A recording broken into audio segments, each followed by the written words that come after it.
The sale of nitrous oxide or laughing gas to the public will be banned, and police will be given enhanced drug testing powers as part of Rishi Sunak's attempt to urgently crack down on antisocial behavior.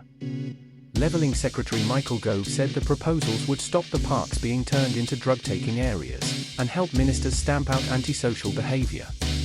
The ban would be 1 month after the Independent Advisory Council's Council on Drug Abuse warned against one, and that it would be disproportionate to the level of harm associated with nitrous oxide, he said.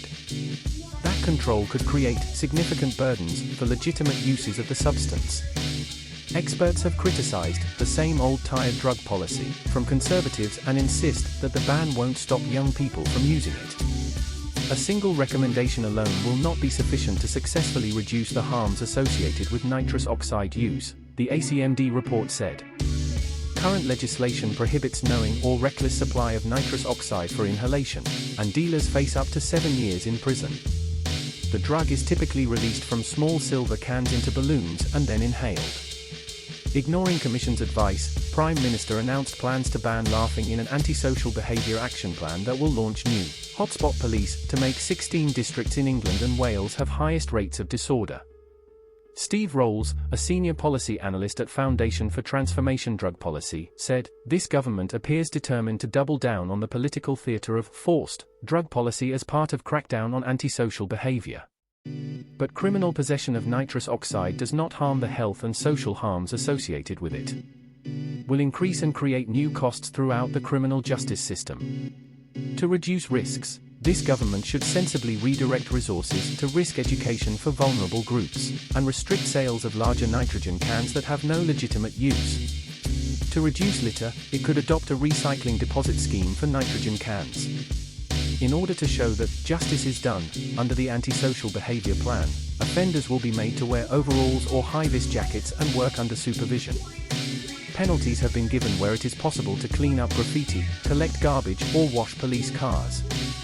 Sunak's plans come weeks after Keir Starmer announced Labour's plans to combat antisocial behaviour and violence against women and girls. Sunak said, "Antisocial behaviour undermines people's right to feel safe in a place they call home.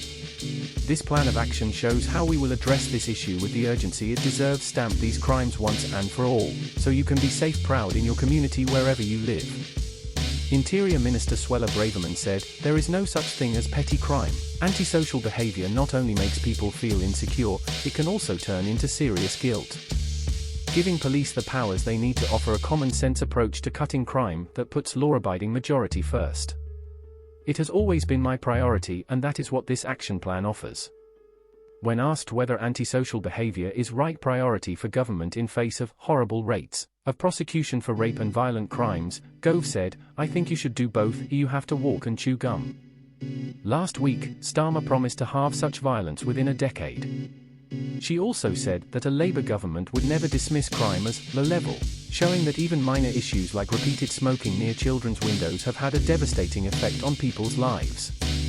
Fighting crime was not among the 5 pressing priorities Sunak announced after taking office, but Downing Street was keen to fight back on its promises to tackle it.